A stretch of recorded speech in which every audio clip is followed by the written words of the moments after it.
has come down here in Monterey County. My name is Ernesto Vela. I'm the Assistant Superintendent of Student Services here for the Monterey County Office of Education. And let me tell you, everyone, today we kick off a series of support sessions for our key leaders in the work of the community schools. And we are so thrilled to have the guests we have on board today. We are definitely in for a treat, everyone, recognizing, of course, that you all wear multiple hats. And so the gift of your time, your attention, and your interest in this topic is so rewarding to us to be able to bring you this great support. Uh, I think you all know our story as the Regional Technical Assistance Center. My teammates, Junessa Ruku is here, Carla Calise, Herminia Cervantes, who have been wonderful in the support of our 6 counties that fall within the Central Coast region. We're so honored to have leaders from across those 6 counties. And also the work that we've done with Inflection now in about 2.5 years with them.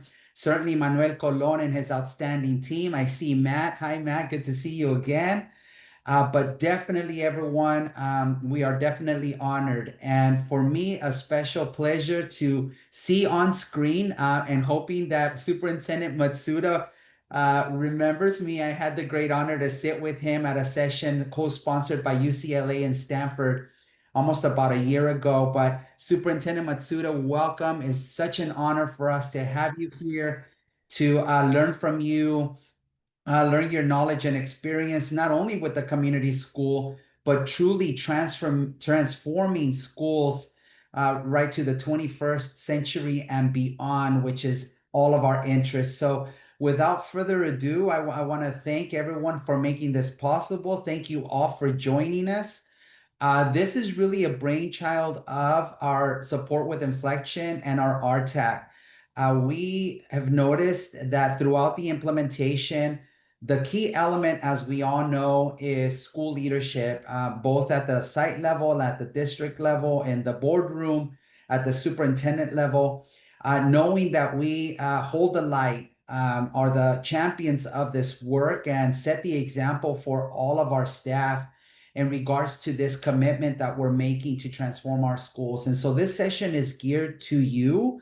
As thought partners, we don't pretend to know all of the answers, but I think collectively, the knowledge that we learn from each other is just going to move this work forward. So that is our welcome to you. Thank you for being here. And without further ado, am I passing it on to Mr. Colon? Am I passing it on to Manuel?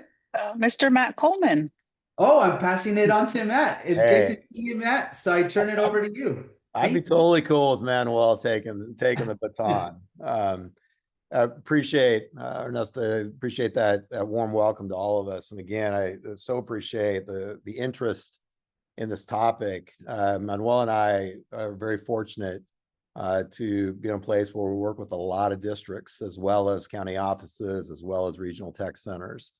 And we've got a couple of folks on today, Mr. Michael Matsuda, Superintendent in Anaheim, and Jessica Guerrero. And if I were you, and I've already done this, I would pin Mike Matsuda, I'd pin Jessica, and I'm going to make Manuel.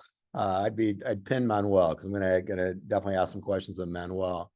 But between Mike as the superintendent Anaheim Union and Jessica, who I understand may be the president of the Board of Trustees soon. Is that what I heard, Jessica? Yes, pending December's meeting. All right, pending December's meeting. It's amazing. And you're gonna have an opportunity over the next hour plus to get to know Michael and Jessica. And if you don't know Manuel also, I'm gonna bring a perspective just because I don't see her on the call, and I think she might have got hung up, as small district superintendents often do. Nicole Newman, who's the superintendent in Wheatland. I'll add a little bit of perspective in terms of Wheatland's work, and hope that Nicole will be able to join us during the call. So we're gonna dive in, and I'm gonna try to keep this fast paced. I've got kind of 5 areas. One is foundational, which has to do with your school and your district's sense of shared identity and shared purpose. I've got a set of questions that we'll hear from our esteemed colleagues from Anaheim, and then a section on leadership and governance, a section of questions around resource allocation and kind of thinking about sustainability from a district perspective, a section on family community partnerships, and then finishing out with teaching, learning, and student supports. So it's going to be a little bit rapid fire, and that's by design. My charge is to kind of keep it moving, and hopefully being able to make some connections. So I'm gonna start, and we'll start with Jessica and Michael first, and Manuel, you'd be thinking about this also. And I'd actually encourage everybody to be thinking about this. How does the community school approach to doing school align with your own personal values and beliefs as an educator? So Jessica, I'll ask you to go first. Thank you. First of all, thank you for the invitation to join today. As mentioned, my name is Jessica Guerrero, and I serve as a trustee for the Anaheim Union High School District. Currently serve as the clerk, soon to be upcoming president in this December. So a little bit about myself and my journey, which relates to our community schools. So I am a graduate of the school district that I currently represent, which is a over predominantly Latino school district. When I was elected, I was made history as the youngest and first Latina to represent Area 1. And I was a first generation college student, grew up, my father is a classified employee in the school district. He was a custodian and currently is a equipment operator. I have two sisters who, my oldest sister was the first to go to college. And then I was the first in my family to get a graduate degree. I have a master's in public policy from UC Irvine. All of that to say, community school, I didn't have the opportunity to have a community school, right, when I was in my educational experience. But the initiatives and the foundation that we have been able to build through AUHSD is one of the biggest privileges, I would say, as a board member to watch grow, and the way we are able to connect with families better and really use our students' identities as an asset instead of a deficit. Has been instrumental in not just their learning, but also the learning of our staff, our teachers, our district, even as a board member, continuing to learn just from our students. So it's definitely my personal values growing up, and then also seeing myself in the identity of our students and using that to help them with various learning opportunities. Mute myself. Thank you, Jessica. Mike, how about yourself, your own personal values and beliefs in relationship to the community schools approach? Well, I like to think that, as Jessica said, if the district approaches more asset-based dispositions in terms of your North Star, you end up with more Jessica Guerrero's people, young people that have developed their own voice and agency in the system. And I think that's absolutely vital, especially in this political climate with so much divisiveness. Community schools are needed more than ever to bring communities together, to bring churches and mosques and all kinds of advocates out there under a common North Star, common vision. And it's an opportunity to really reimagine and redesign what schools could and should be. And I'm really proud of the work that we've done with Anaheim Union, and going back, working with Inflection, and of course Manuel Colon was all part of that too. But we've been in, I think part of it too is empowering teachers. The community school construct doesn't necessarily focus on instruction, even though it's there. It's more about the wraparound services, and I think these are absolutely fundamental to community schools. But you can't really do community schools without the teacher involvement and creating learning experiences for kids to help solve problems. There's so many problems and challenges out there. And I think that's really what the shift the community schools bring under this common North Star. Manuel, do you want to add a little bit from your perspective? Good afternoon, everybody. Manuel Colon, Chief Program Officer for Inflection. And, what I would add for me is obviously, being in education as long as many of us have, for myself over 30 years, you kind of see things coming and going, and you see things kind of looping back, right, in terms of what's happening in education. But I think for me, what's exciting about the community schools approach, it really is, what brought us to education, why we want to make a difference for kids, especially those furthest from opportunity. And so it creates the framework for really understanding how to do school in a meaningful way for all kids. It really gives all students an opportunity of success. When we think about the whole concept and the whole outcome that we're trying to achieve of all students being college, career, and life readiness, the community schools framework really allows us to do that in a very intentional way. So for me, it really excites me where we are in education, specifically here in California, as we embark in this initiative. We all, I believe, are trying to do what's best, but I think this really allows us all to be on the same page collectively across the state to really make a huge difference for kids in California. I think one of the things that would just add, and Jessica, appreciate the role you now play in Anaheim Union, or will be. I mean, you already do play, but will be playing as the president of the board. But where you came from and speaking to identity, and then Mike, you referencing really elevating student voice and centering instruction. What we believe, and I say we, Manuel and I, in case you didn't know, Manuel was in Anaheim for years prior to retiring and then coming to work at Inflection. But Anaheim is achieving amazing things. I'll just give you just a little bit of Anaheim High School. I just got their data in front of mine. They've increased their cohort grad rates from 80 to 97% in the last 7 years. And simultaneously, it's not just by getting kids across the stage, simultaneously, they've increased their A to G rates from 22 to 75% in that same time frame. And what we believe, and when I say we, Manuel and I, in the work that we're doing in seeing community schools across the state, it's that hyper focus on instruction that is both community, but arguably as, or more importantly, and student centered. And that is a core value and really belief of AUHSD. And I would ask, Mike and or Jessica, just to talk a little bit, about from a district perspective, what drives that focus on what's happening at the student level and specifically leveraging the strengths that kids bring to the classroom as well as the community to create the kind of learning environment specific to enhanced learning environment or learning opportunities to learn from the framework of community schools. What drives that from a district perspective?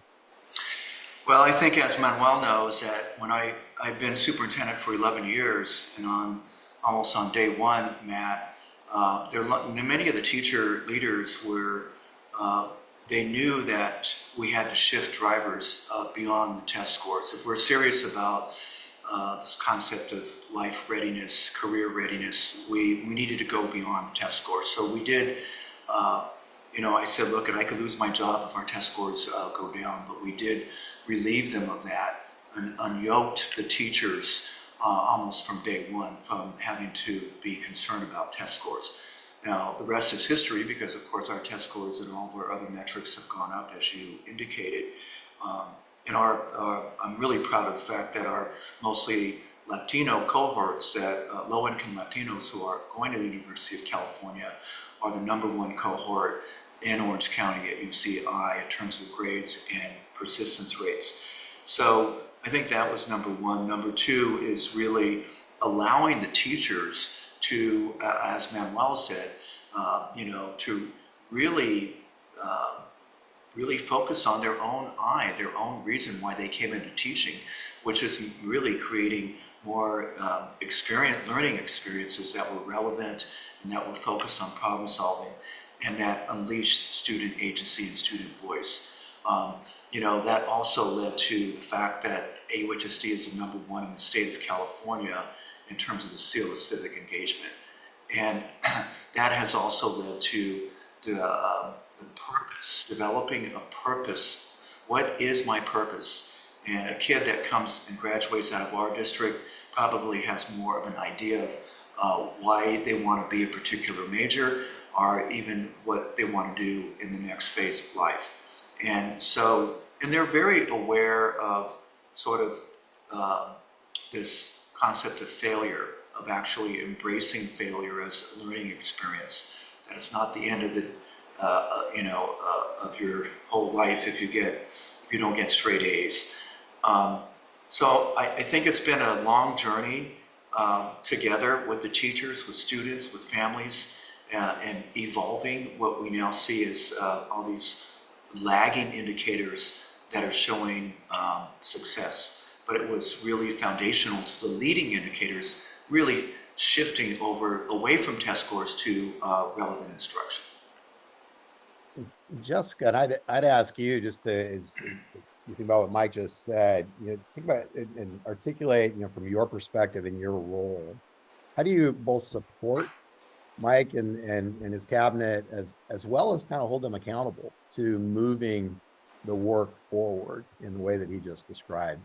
Talk about that board superintendent relationship. Yes, absolutely. First of all, Mike has been incredible to work with alongside through this journey. I know as a superintendent, I've been able to watch him and see such the benefit that he has had and the space that he's created for some of our teachers and instructors to feel open enough to bring new initiatives or new ideas to the table.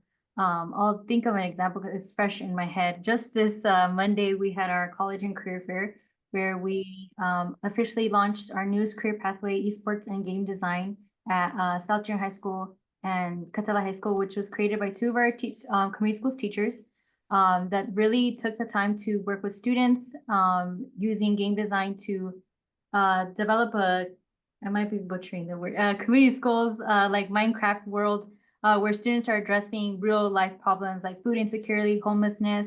So it wasn't just video games, right? It was a connection to a real community need and how they can address that. And we were able to showcase that at an esports initiative last year. And then now it's developed into an entire career pathway, which will lead our students into jobs. So being able to be first a partner in that work and believing that we have the infrastructure and also the space to allow like mistakes to happen, right? Like we're all human. Sometimes we don't get it right the first time, but still believing in that work. And to the point of the first question, right? Staying true to our vision and shared values and why we're doing this work in the first place. So I would say just continue to be a partner and believing in the work and supporting it along the way. That's awesome. Manuel, you want to add any color commentary to that, as you've been along for that ride, the same ride for many years?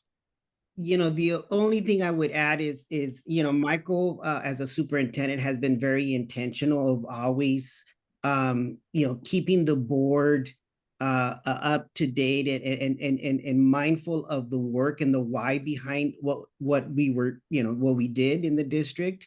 And his intentionality of framing things for the board was really not only intentional, but it helped the board understand and also speak to the work. So it wasn't, it was almost, bringing them along the journey, but helping them understand. So we can hear people like Jessica speak to the work and really fully understand and embed themselves in what truly is happening. And really be able to speak and believe in the work. So I think the intentionality of the superintendent to really bring the board along and be able to ask the right questions and educate and create the knowledge and understanding has been pretty powerful to observe from my perspective, being in cabinet and seeing it how it's transformed the district has been very special.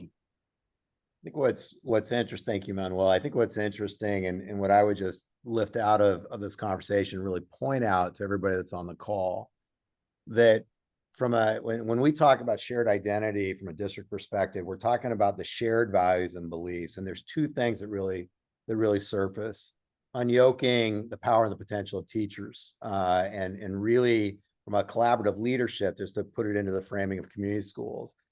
There's a core value and belief in the power of teacher leadership, and that I mean, you can hear it in everything that was just described, as well as, and equally as important to this idea that student and community centered. One of the things that Mike didn't mention is I think all of your schools have been recognized as democracy schools in the state of California. And as Jessica, I think, was just giving that example of Minecraft and the specific needs of a community that become the center of the curriculum and the focus instructionally. This is what differentiates Anaheim. And as many of you may or may know, Anaheim has been a demonstration site for community schools for a number of years. And we would argue that this is the differentiator. And it comes from this real sense of shared values and beliefs around shared leadership, and then the power of a community student-centered learning. All right, we're going to shift gears a little bit. It's very much connected, but let's talk a little bit about leadership and governance. I'm going to start, Mike, with you. How do you model collaborative leadership at the district level that really mirrors kind of what you would expect from your site leaders? So what do you do in your role as superintendent to model the concept of collaborative leadership? Well, as you know, Matt, our instructional drivers are the 5 C's: collaboration, communication, creativity, critical thinking, and compassion. And so I've challenged all of us to model that in terms of how we interact and be very intentional about that. Modeling democracy. If we're a democracy school district, what does that mean in terms of how we lead? This concept of sort of flat governance. And if you're aligned with your vision, if your HR is selecting and evaluating teachers and administrators through the North Star, the alignment of the North Star, we call it the Career Preparedness Systems Framework. That does enable you to be more flat in how you govern and allow more autonomy at the site level, where that teacher innovation that Jessica touched upon with esports and game design, those things can flourish. We talk about, once you create a culture of sort of innovation and freedom aligned to the North Star, as long as we're building out real opportunities for all students, you're going to see a lot of innovation, and we call it the flywheel effect, where things just go faster and faster and move on their own. And I think that's the culture now that where we're at with Anaheim Union High School District. So it's modeling democracy at the highest level, modeling the 5 C's. The other piece I would add to that's sort of an important instructional piece that we've added in the last few years is this emphasis on reflection, learning from our mistakes and reflecting. And our partnership with Mary Helen Imordino Yang from USC has really helped us understand the importance of reflection and the importance of building transcendent learning experiences for all students. Thanks, Mike. Jessica, kind of same question, but more in the context of the board. Yes. I would agree with Michael on the foundation of the 5 C's and modeling that behavior, decisions that we are faced with, and also just thinking about the systemic behaviors, the systemic barriers that some of our sites or school administration face throughout those challenges, and being able to understand that we're all partners in this work. I go back to one of the things that our community schools organized was reflection walks around the neighborhood during the summer. So each of our administrators, teachers, board members are invited, district staff boarded buses at different school sites and got a tour of the entire neighborhood where our students come from. You get to learn a lot more deep reflection about where the students, where they come from, where they're raised in, what resources are available in their community. And I think that helps with a better understanding of what community schools and how we can work better together when we're faced with leadership positions, and how we come to a consensus in how we address those decisions. Very good. Manuel? You know, what I would add is really the concept of you know, collaborative leadership is a mindset, right? And how we do our work. And I think both Michael and Jessica described the beauty of you know, the synergy that exists within Anaheim Union. But it you know, it didn't happen by accident. There was a lot of learning that you know, that we did primarily in cabinet and then leadership and obviously the principals, and really creating what we would call a systemness within the district, that we were all accountable for the success of the kids, but we were also part of the innovation and the creation. And so we all felt a sense of accountability, but also a sense of leadership in saying that we all can take that leap in really you know, being able to be the change that we wanted to see. But you know, it started with the board, and it started with Michael as the superintendent to say, you know, we're all in this together, and we're gonna you know, we're gonna be you know, we had a vision, and that vision was very clear, and so that allowed us to all be able to take a part. But you know, there was many conversations about, you know, what does it mean to be a lead learner? What does it mean to have flat governance? What does it mean to, you know, and so that really created this sense of shared ownership and shared leadership. And it went from at all levels of the organization. So you saw that not only at the district level, but through the school sites and in all components, because it was that important. And when you really unleash that innovation, you got to trust, and you can't trust unless you really, you know, are able to have that collaborative leadership. And so again, it's, you know, it's been really neat to see the evolution, because it's gotten the results because of that mindset.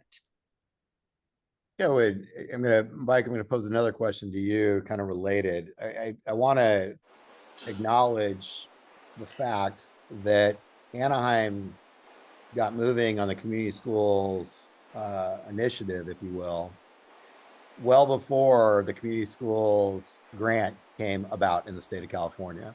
Now, they had no problem taking money in the first cohort for most, if not all, of their schools. But this work and the work that we're talking about really started, Mike, as you stepped into the role of superintendent. Maybe none of us knew to call it community schools at that point or connected to it, but you were really doing this work well before community schools became part of the strategic investment that the state made. And I want to, when we think about leadership and governance, Mike, I'd love for you and Jessica adding what you might be able to, but talk about your initial work with your union leadership, and specifically your relationship with Grant, and how the power and the potential of really, you know, collaborating at all levels, as Manuel mentioned, including the level between the district and union leadership. Well, it's a story worth telling, because it's not easy to get where we are now.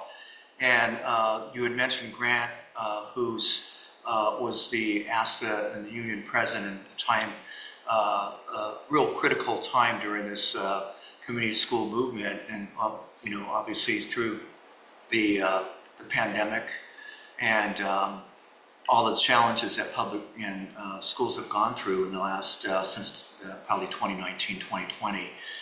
I think the challenge, and Manuel was part of this too, is when you are a transformational leader, you're dealing with folks that have a different mental model, both embedded teachers and administrators and the community at large. And much of that is grounded in a status quo of what they know schools to be. This is what school was when I went, you know, 20, 30 years ago. And I think that Manuel and I and others in the leadership group felt that it was time that we knew that we had the system, there were cracks in the system already.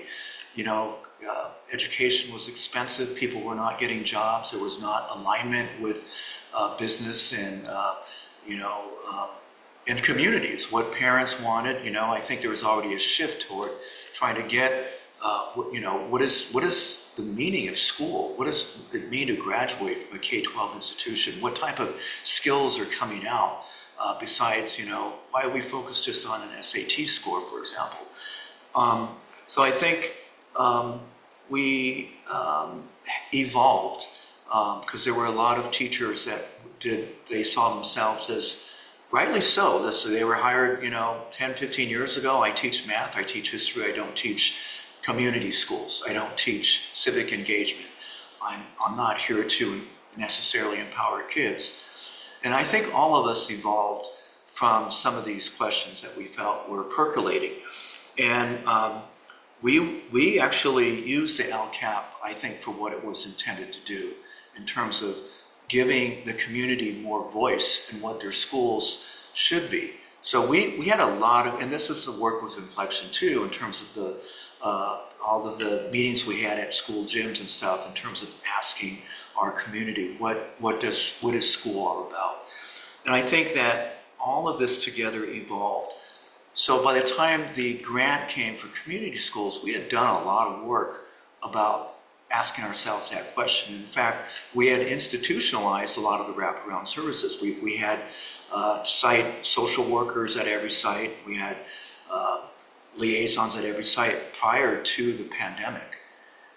So we were probably better positioned than most, and we had already done a lot of the legwork connecting to many of the stakeholders. So when the pandemic hit, it really put us in a position to move forward, and as well as working with our associations in the union. And I would say now, because CTA's involvement in the community school monies, the $4 billion, and it being a priority with CTA, we were in a great position to benefit from the continued partnership. And I think now we're in a really great position with our association moving forward.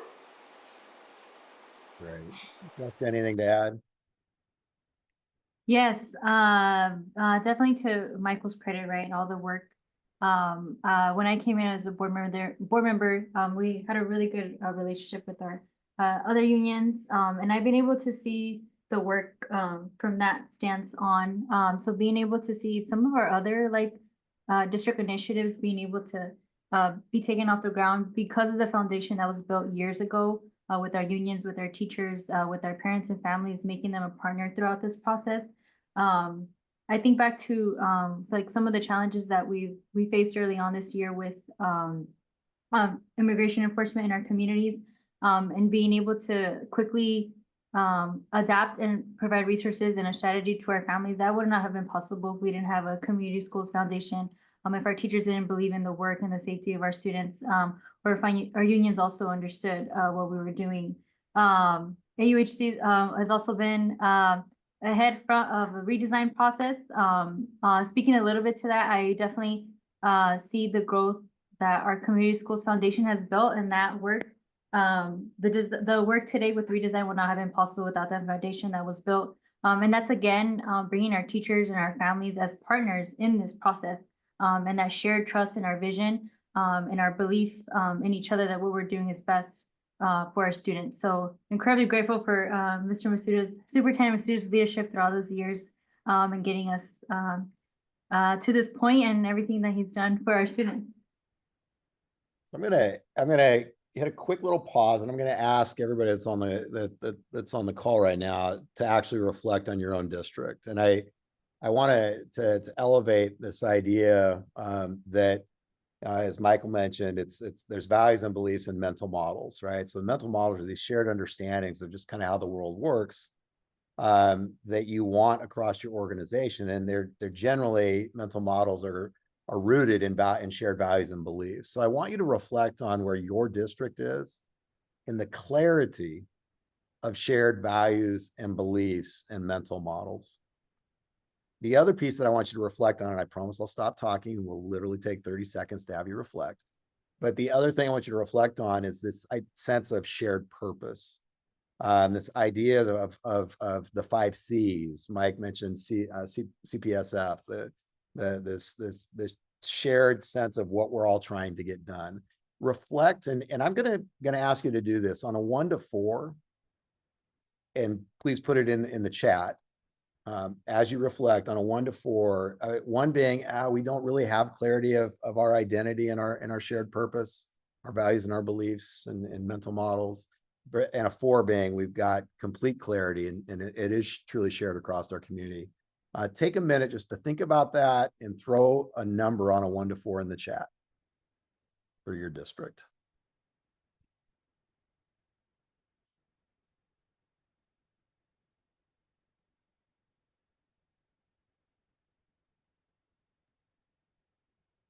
We have some 2s, a few 2s, Matt, Yep. and a 4. We got a lot of 2s. Definitely seeing that.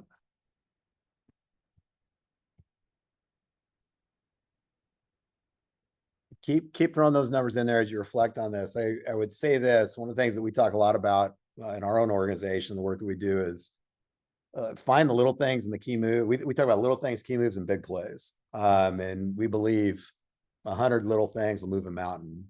I would argue this is a key move, not necessarily a little thing, it's a key move, is gaining clarity of your sense of shared identity and your sense of what you're trying to get done, the shared purpose. And I would put that squarely in the zone of responsibility of the superintendent and the board.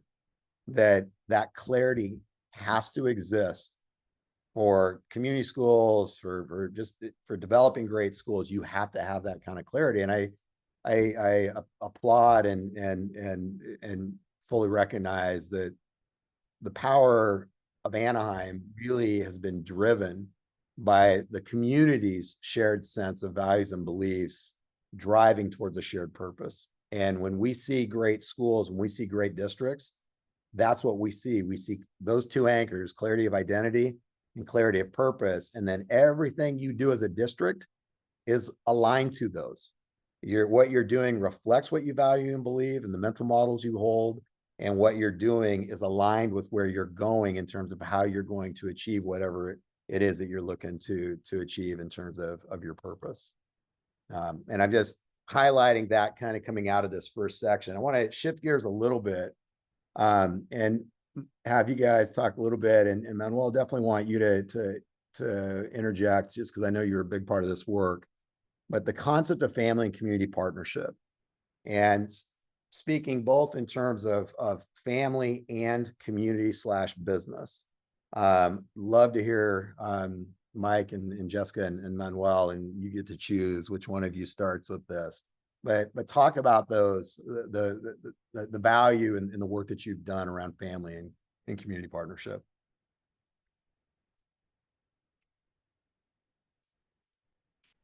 Go for it, Manuel. We'll start with you because you were instrumental in the family piece for sure.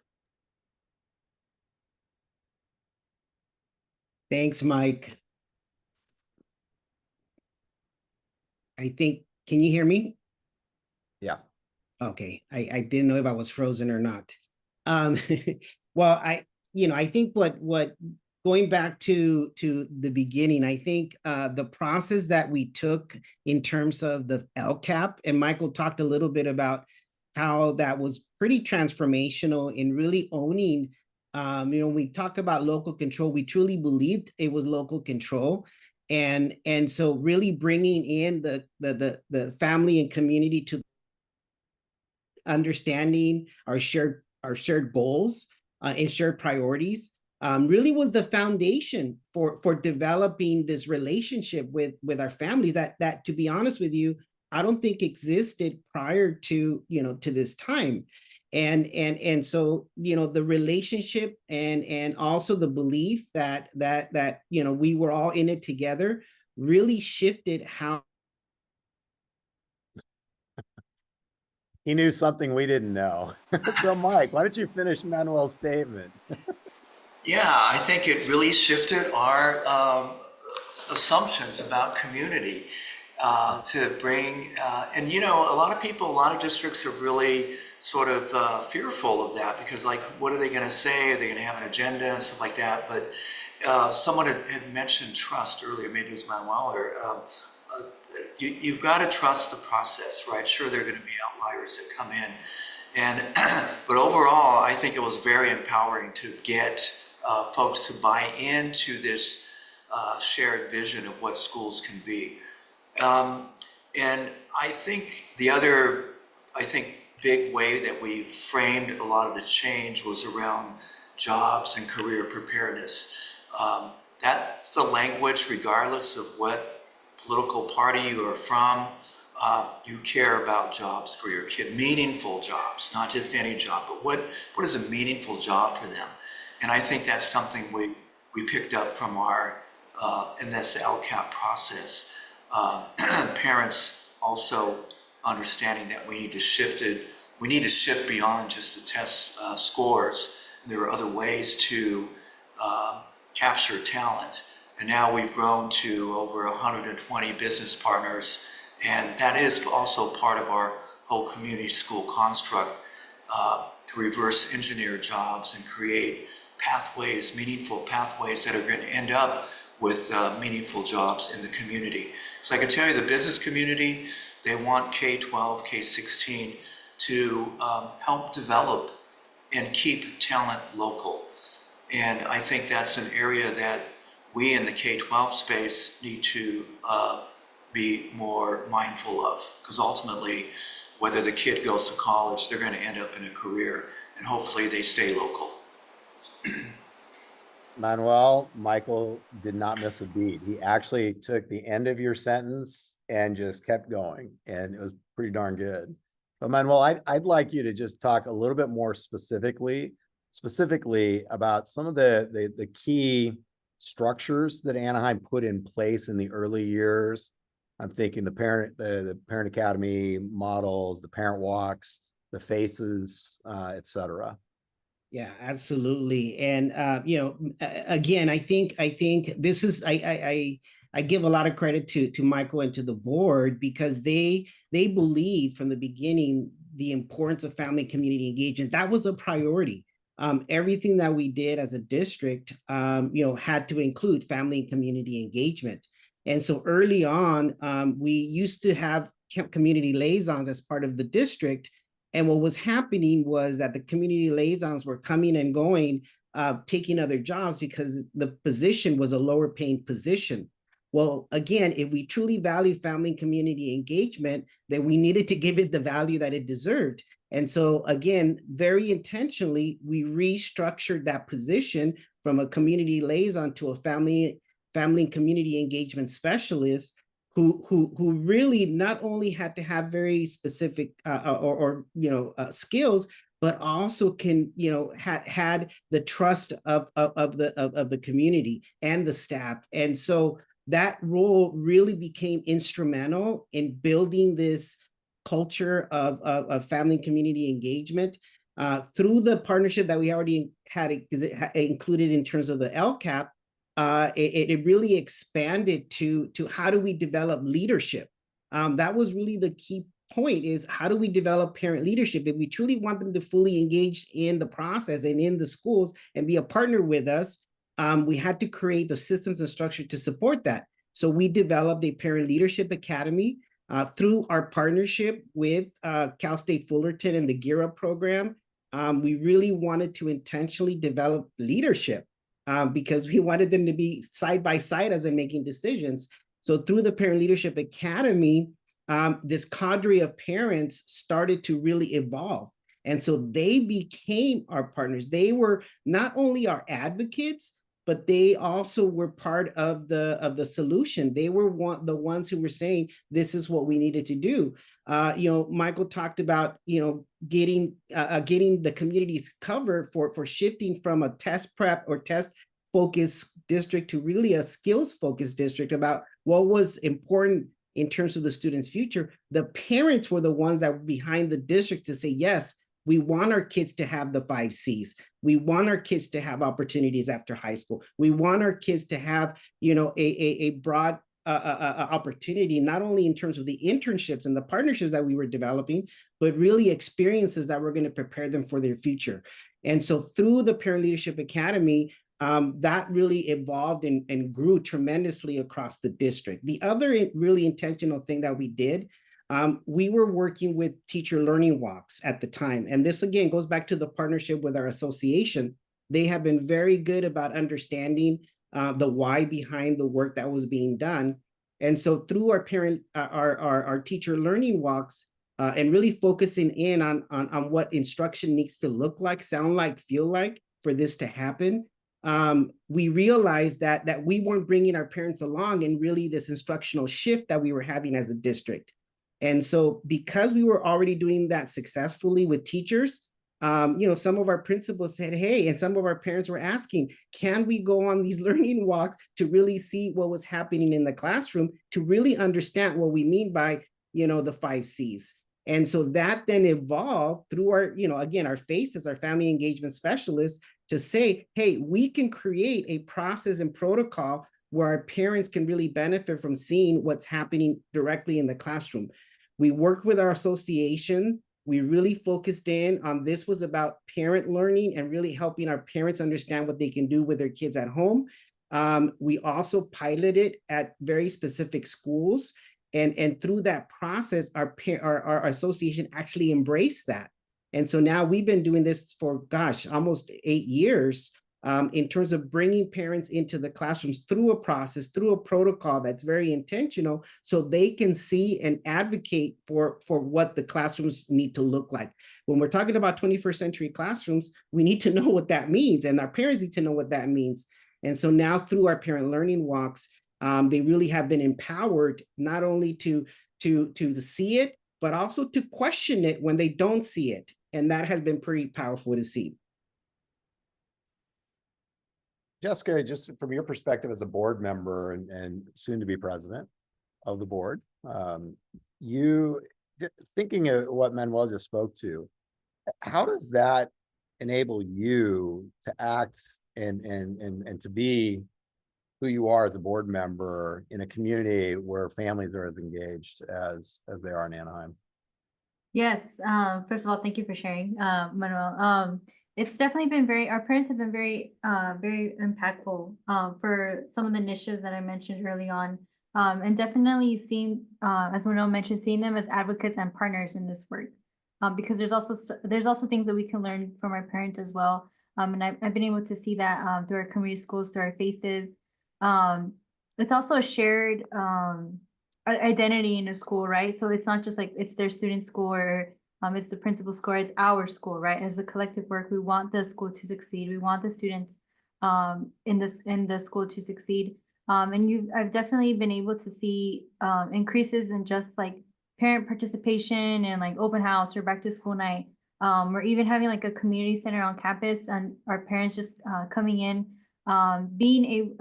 just coming in and asking for support. That's also such a big thing. Sometimes, you want to create a space where your families are comfortable to come to the school if they need assistance instead of maybe not being scared or worried or intimidated or embarrassed to come for support. So it's as a board member, I'm very proud to see the work that's been done in the through our community schools, through our faces, through our district office, and just creating that culture to enable all of us to support our students, because at the end of the day, that's the goal, right? To support our students.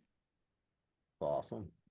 It's awesome. I'm going to double back now, Mike. I'd love for you to talk a little bit, and this gets to the business partnerships, about your concept of a 3-legged stool and just reinforcing this idea of meaningful jobs.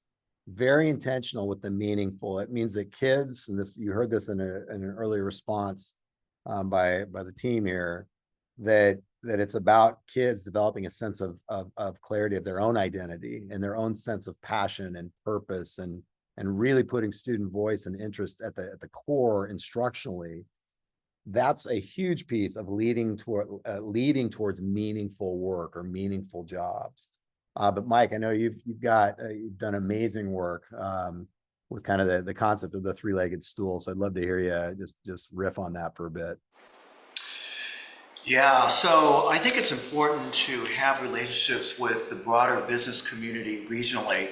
So like in Orange County, the top 3 areas of jobs in the next 10 years are healthcare, 1 out of 5 jobs. Obviously tourism and hospitality because of Anaheim and the beaches and everything. But the third area is advanced manufacturing. So what we try to do is build out what we call reverse engineered jobs. We start with the HR folks at the businesses, and we work backwards. We bring in the community college people to create what type of dual credit would be offered, and then at the high school level, what does that look like? What's the sequencing to maybe to get a meaningful job? Now, meaningful is important because, and that is grounded in purpose. So on the front end, we have the teachers working with what we call street data. You know, Shane Saffer wrote a book about this where you're, and this is through the LCAP to the parent voices, you know, you're hearing a lot about local problems and challenges. And the teachers then are taking that with, sometimes with AI tools to create these amazing, we call them performance task assessments, like a big project. And we've negotiated with the union to require 2 of these per year. Many teachers do once a quarter, these deeper dives on problem solving. So the kids have identified many of the problems. They're going to have more interest in solving that. And some of them are using AI tools. You know, we've been told, and we see this too, the largest number of demography that are underemployed in America are recent college grads, and that's going to grow. And I think it's up to K-12, K-16 to do a better job of preparing kids for this world, and they have got to help reinvent jobs based on finding solutions to these problems. And that's what you're seeing, this cycle of inquiry, cycle of problem solving, and at the same time, finding their voice and their purpose. We have a number of teachers trained in entrepreneurship. They are bringing in entrepreneurship into the classroom across the curriculum. One of our big partners is Google. We're the first district to partner nationally with Google on a number of the opportunities that kids have to earn certificates that are going to position them for meaningful internships in college or meaningful jobs. So now we have parents, teachers, students all talking the same language of finding those meaningful jobs. On the back end, we have businesses beginning to say, okay, we're going to hire these kids because they're ready. We're going to give them internships because they're ready. And we're beginning, because we have a really powerful integrated platform through a nonprofit called eCadence, where we capture a lot of deep data. And one of our partners is the University of California. We are now looking at how do we capture the 5 C's in a way that can predict success in the universities and beyond. So our district is poised to be one of the national leaders, and I call it an incubator of ideas. And I think every district should look at themselves as that, being able to incubate innovative ideas. So it's collectively the country, and certainly the state of California, the 4th largest economy, we have got to do a better job of preparing our young people so that we, the state, can continue to lead and continue to be an economic engine for the country. Just a small vision there of what's possible. I want to reinforce before we transition to another subject, but I want to reinforce the role, and specifically of the superintendent. I would argue, you know, to an extent the board, but definitely from a superintendent's perspective, from a community and business partnership development. That is time and energy well spent, with the assumption that you've got a clarity of purpose as a system in terms of what you're developing kids for. And again, you're hearing me continue to come back to this idea of shared identity and shared purpose. Without that, your community school efforts will be anchored to nothing. And as Mike and Manuel and Jessica have been speaking, the parent engagement and partnership work started 8 years ago. It didn't start when they got the grant, you know, 4.5, 5 years ago. It started 8 years ago. the work around the business community. I know Manuel led a ton of work connected to the Anaheim Promise with their higher ed partners. That work all happened well before. And the reason it happened was because the core values and the beliefs of the Anaheim Union High School District aligned with the 4 pillars of the community schools. They didn't take the 4 pillars, do it as a side project, a side initiative. It's like a cool little grant. There's a chunk of change. We had to do some really creative things for a period of time. This is the direction under Mike Matsuda's leadership and a board that's been virtually intact for most of your tenure. That not a lot of turnover on the board. This has been the work of the last 10, 11, 12 years. So transitioning, and I'm saying some of that intentionally, and Manuel, I may kick this to you initially. One of the biggest things we're hearing from our techs is, as many of you know, we work obviously with the Central Coast. We also work with the Bay Area. I see you out there, Lauren, and potentially others. But with the Bay Area, we're doing some work with the Southern Inland RTAC, and we work with some of the county offices down in the South Coast RTACs. Everybody's talking about sustainability, especially as cohort 1 is sunsetting. And so what I want, Manuel, I'm going to start with you just in terms of the role that LCAP plays in sustainability, but I don't want it to be lost on folks that Anaheim has been doing this work forever, right? They'd be doing this work whether or not they got the grant or not. They were doing it before. But Manuel, just speak to a little bit the role you see LCAP playing. And then both Mike and Jessica, I'll give you the second question, so you have a little think time. Structurally, what are the key structures that you've put in place that you know will sustain well beyond Michael's tenure, superintendent, as well beyond the life of the grant? So Manuel, talk LCAP. That's a good question. You talked about sustainability. It's the $1 million question out there right now, right? Well, how do we sustain the work? I think sustainability is really, I would say, easier than we think, to be honest with you. It really is about capacity. It's about the building capacity of the human capital that we have within our organization.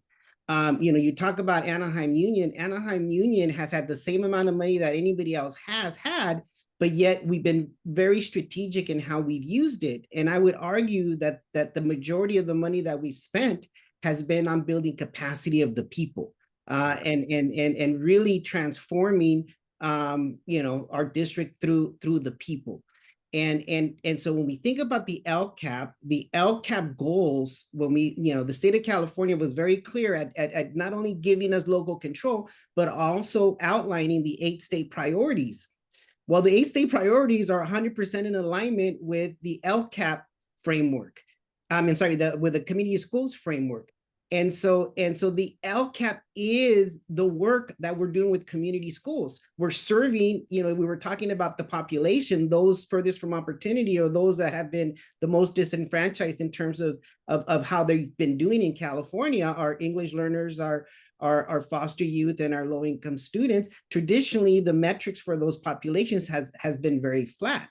And so if we think about the population that the community schools grant is intended to really support, our unduplicated count is the same population.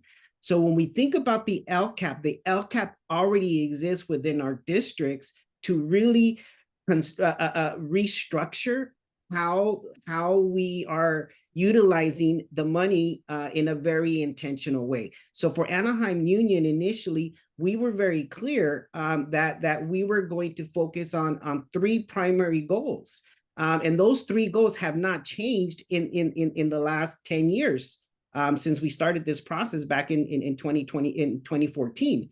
And the goals were really around, student outcomes, starting with, we wanted to focus on what was happening in the classroom through the 5 C's.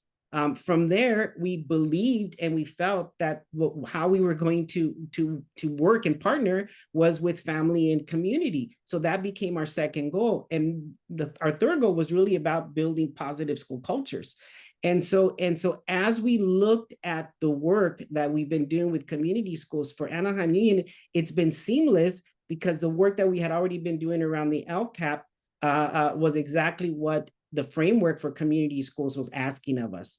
And so it was a natural marriage. So what I would say, and I keep saying as we work with people across the state, is that when we think about the work around the framework, it is the work that we want to be doing in our schools. When we think about the work and the outcomes that we're trying to achieve through the LCAP, they're the same ones that we're trying to achieve through the community schools. And so if we know that ahead of time, then the work that we do it can be funded through any funding source that we have access to.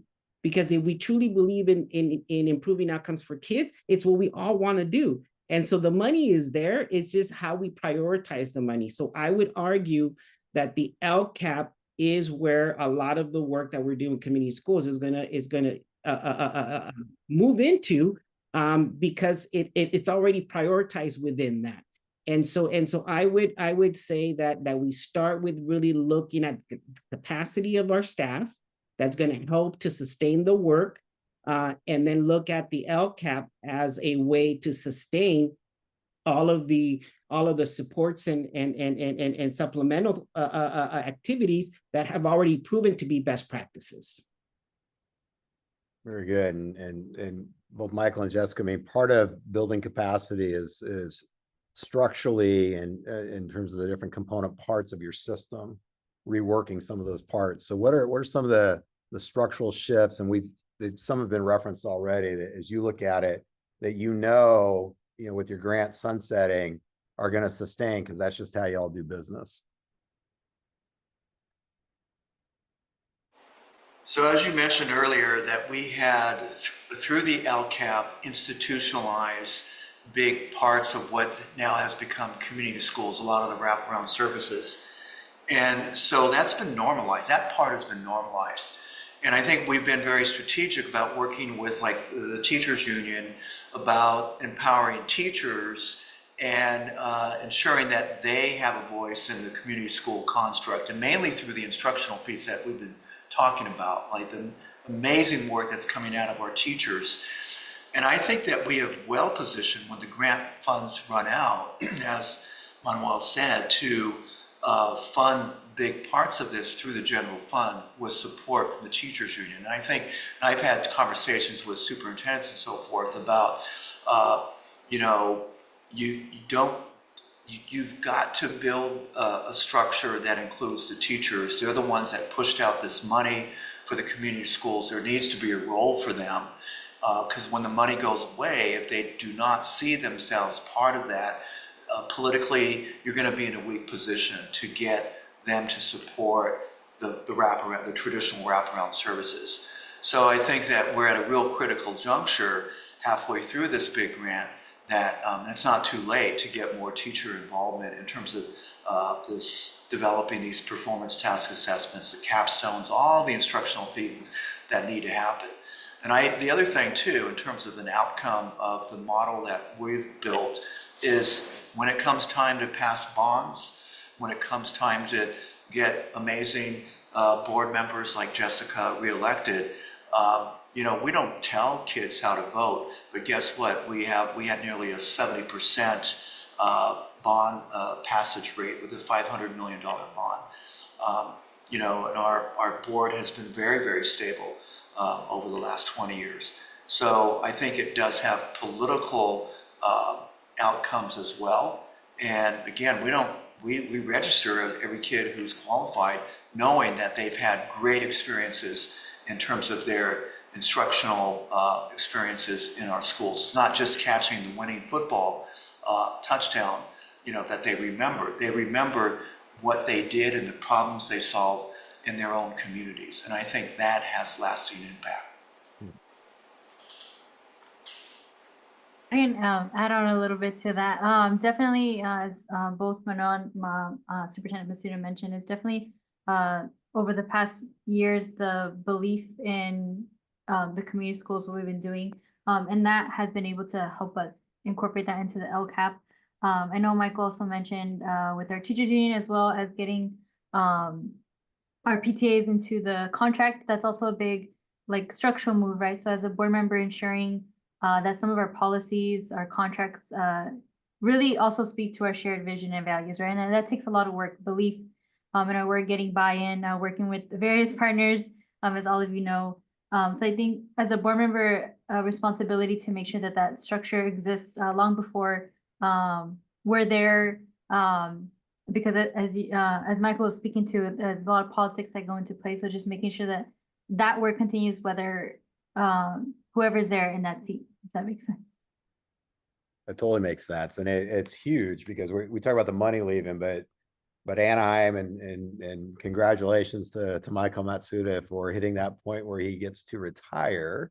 Will be retiring as of January 1st, and those transitions as well as board member transitions happen all the time.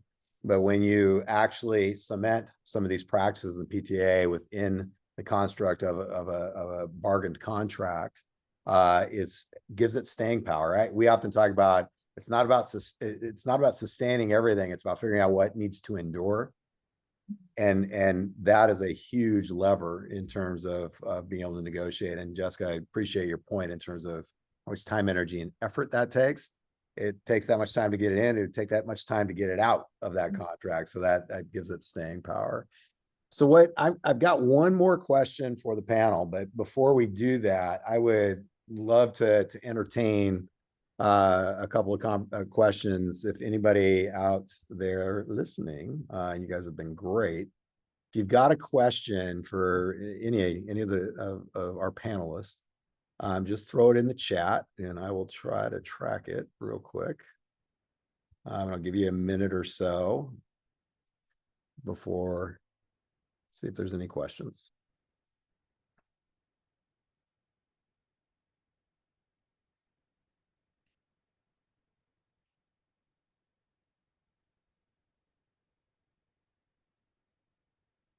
And I am horrible with awkward silence. The reality is it is a 3 o'clock, and I know this isn't true in Southern California because Manuel tells me all the time that it's always sunny down there. But I'm in the great state of Oregon, and our weather looks a lot like the Central Coast this time of year through about probably, at least for us, mid-April. So I'm not going to press us on questions. But I am going to ask one last question of each of you. Same question. What have you learned through your community school journey? Oh, timeout. Don't answer that yet because Javier threw a question out there. How will you address inequities, ensure all students have the resources and support they need to succeed? And I really think it's how do you, because I've seen the data in terms of equity specific in Anaheim, and it's pretty impressive compared to the rest of the state. But what are you, and again, for any of you, Manuel, Michael, Jessica, how are you addressing inequities and ensuring all students have the resources and support they need to succeed? That's a great question, Javier. Thank you. I can go first. I will definitely say shared accountability in addressing those inequities. You know, it's not just the community schools coordinator's job. It's not just the counselors or the psychologists or the principal's job, right? It's everyone collectively ensuring we're doing our part, that we're addressing the resources that our students even as a board member, right? Making sure we have those partnerships available, make sure we have the space for the students to come to us if they need any resources available. So I'll definitely say, I would say shared accountability for them.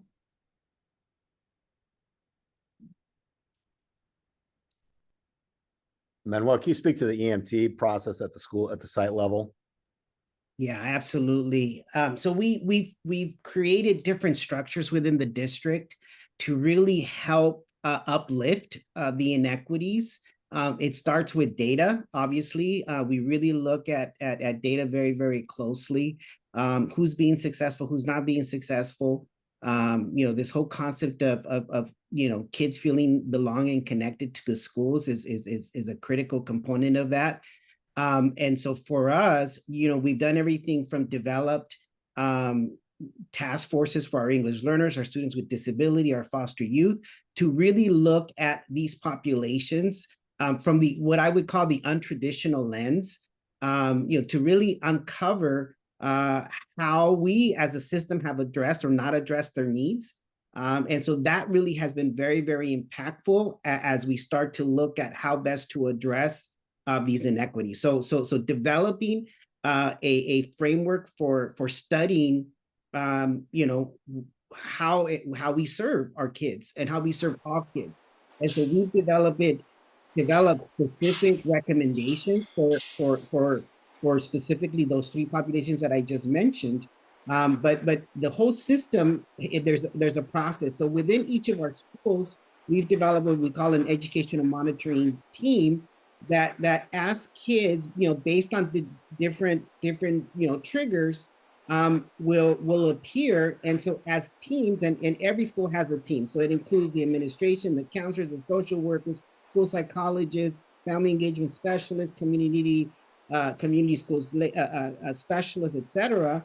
And together as a team, when a student hits a certain trigger, gets brought in to the process, and we unpack their cue, we unpack the data that we see, and then we really strategically create a plan to support the child.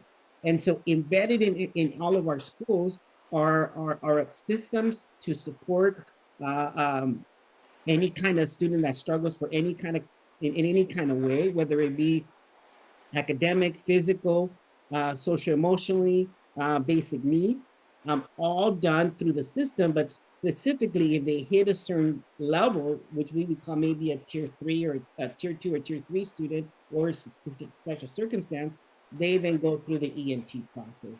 And so it's been very intentional and strategic, but really requires a systemic approach to address. So I want to add to that, because we are in the process of developing another layer. EMT is really sort of what we call a tier 3 support, but the tier 1 support, this is part of the school redesign process. There's a concept called Kid Talk, where you have the smaller learning communities, and you have the core teachers and maybe 1 or 2 elective teachers with the counselor and maybe the community school coordinator, focusing on a kid, tier 1, that maybe has 1 F and B's and C's and maybe some absence, chronic absenteeism. And then once the teachers are meeting now at these Western Orangeville, where we've done school redesign, and really focused on what's going on with that kid. Why is it kid getting a B in this teacher's class and a D or an F in these other teachers' classes? And the teachers themselves holding themselves responsible for the kid, looking through the lens of an asset-based lens. I think, Javier, your question though, given what the federal government is attempting to do with SNAP monies and undermining and taking money out away from schools, and there's all kinds of and then possibly with an amped up ICE coming into our communities, this is going to create a lot of problems. And this is why schools need to be emotional and physical safe houses for our kids. And I know that teachers and administrators are going to become overwhelmed. We expect things to get worse before they get better in the spring, unfortunately. So we're preparing for that. We also are developing and working with some groups to provide additional mental health for our teachers and our admins. Our principals are taking a lot of heat on the front lines. And in terms of Janine's question about what advice would you give to a new principal of community school, I think the main thing is to look at it through a systems transformation. It's not, otherwise it will become siloed. It is, in our district, it's connected to what we're doing with career pathways, with civic engagement, and school redesign, and artificial intelligence is all part of this helping to deliver on a promised North Star about college, career, and life readiness. So, you know, it's very tempting when you're a new school principal, you come to these workshops and so forth, you might have one or two people, but it quickly can devolve into a silo. So you have to think about this in terms of systems and alignment with district North Star. Great, Manuel. I'm gonna ask you to think about a response to the advice also, just because of your extensive work directly with principals in community schools. I will throw in a little piece on Javier's, and just to illustrate a point that I think Michael made. A lot of times we talk, you know, it's integrated supports is what the pillar is traditionally called in the four pillars of community schools. And a lot of times it gets designated, it's not integrated.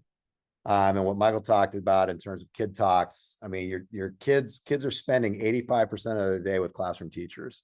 So none of us are discounting the incredible role that other providers, service providers, outside service providers, folks within classified staff, everybody plays a critical role in an integrated model, but it can't be integrated if the classroom teachers are not involved in the way that Michael described.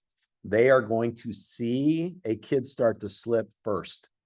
They may not be the first responder, but they're going to get those leading indicators they can pay attention to, because they see the kid every period, or excuse me, every day. Not every period, every day, but they see the kid every day.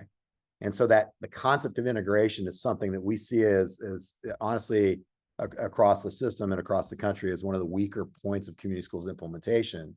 And it's often because the interface with classroom teachers is not as strong as it needs to be. Manuel, quick advice, give 3 big ideas in terms of what you would say to a new principal of a community school. 3 big ideas. Well, one, go slow to go fast is something that I keep repeating. It's important for us to really be patient and be strategic about the work that we do. And you know, as a site level principal, you're juggling a million things, and so be very intentional. Know that the framework, the community schools framework, is aligned to everything that you're doing. It's aligned to district initiatives, it's aligned to your LCAP goals, is aligned to, you know, the CSPPs, the California Standards for the Teaching Profession. So California has been very intentional of aligning all of these things together. And so, you know, if you focus on one, you're going to focus on all. The other thing that I would probably, you know, also say is really trust the process, and trust the people. Build the capacity of your people, build leadership in all, from your classified staff to your certificated staff. Build leadership, and build a system that's not going to depend on you. They're going to depend on each other, and that's ultimately what you want to get at, is having the system take care of itself and sustain the work beyond. That's your legacy as a principal. And so really be intentional building the structures, the systems and structures that are gonna help, you know, move that forward. And so it's really being, you know, again, trust never, but being intentional. Throw a metaphor that we've been playing around, and Manuel's teaching me this. You don't have to always be a hunter or a trapper. Learn to be a farmer. Learn to be a farmer. And that's a little bit of go slow to go fast, and some of the other elements that Manuel put out, because in many ways we're conditioned in the role of principal to be hunters and trappers, to get stuff done, boom, boom, boom, boom, and not do what farmers do, which is invest time, energy, love, blood, sweat, and tears into the soil and into a process that allows you to eat ultimately forever, not just when the hunt is good. So that's just a little metaphor to that. All right, last question. And those of you that are still with us, which is many of you, which appreciate, thank you for your time today. But the last question is, in your roles, Manuel, you've had many roles, so you can choose whatever, but Mike is obviously the superintendent, Jessica, in your roles as a trustee, what have you learned? What have you learned through this process of implementing community schools and building community schools in your district? What's been the key learnings you've taken away?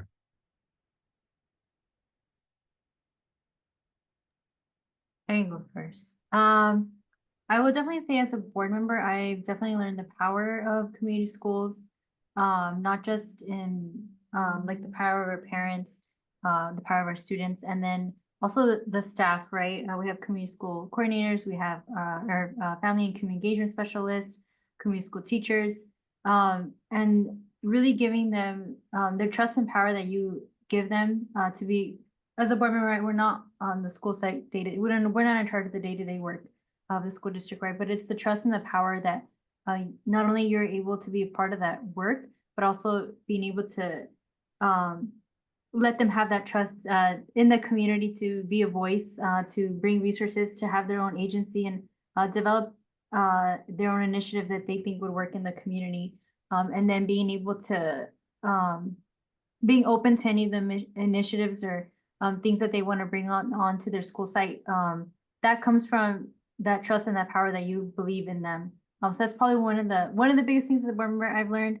And then second, knowing that you are a partner in this role, everyone is a partner in this role, right? We all have a shared vision and mission that our students succeed, and keeping that the core has really been one of my driving factors as a board member, and being able to see our staff also follow that mission has been really a highlight of my time as a board member. It's awesome. Manuel? You know, what I've learned both from the application and being a site leader, being a district leader, and now working with regional centers across the state, is that, you know, community schools is a mindset, it's a way of being, and it is what we've kind of, you know, we're seeking in education for a very long time. And it finally, you know, for me, you know, again, after 30 plus years in education, it's inspiring me all over again on what is possible. And so really believing in something that makes sense.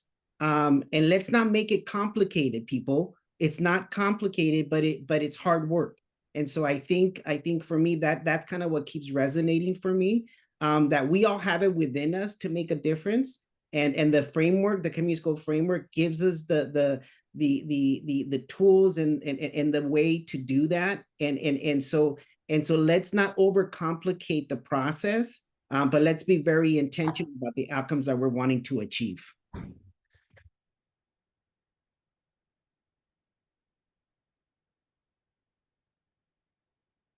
Michael? You know, I think the farming metaphor and construct is a good one for community schools, because it does take patience and it is hard work. Like Manuel said, it's not complicated. But I think about the concept of equity too. You know, tilling and taking care of a tomato is much different than taking care of a cucumber or an apple tree.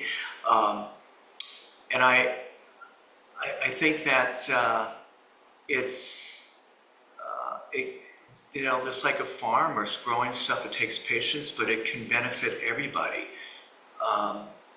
And I think that there's a collective effort that goes into a farm, just like a community school.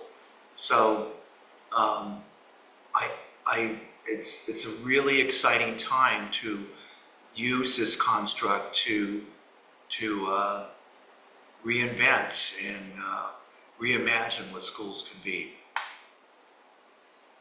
It's awesome. I again want to thank everybody. I'm going to throw something out there, and this is definitely a we statement in our organization.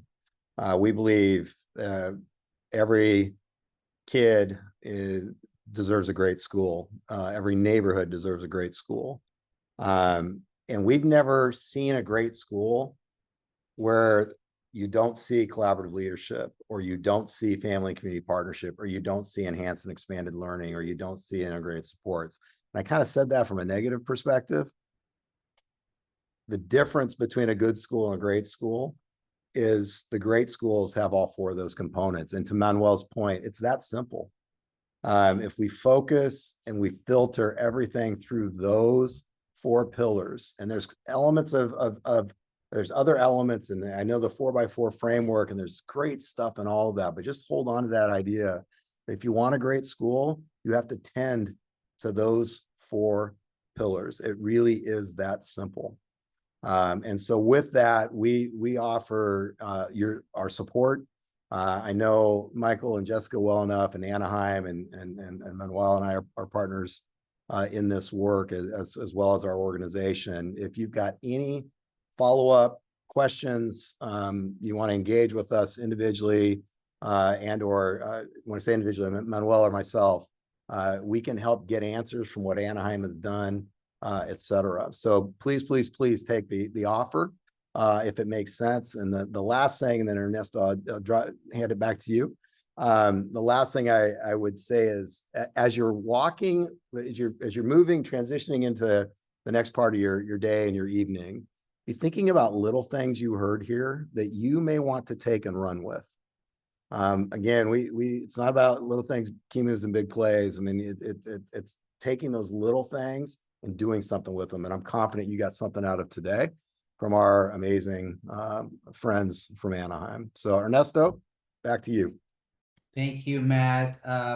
Well, thank you, everyone. Again, we won't keep you any longer, recognizing you all have to get back. But definitely want to thank Superintendent Matsuda, Board Member Guerrero. Thank you for your wisdom, your knowledge, your tips.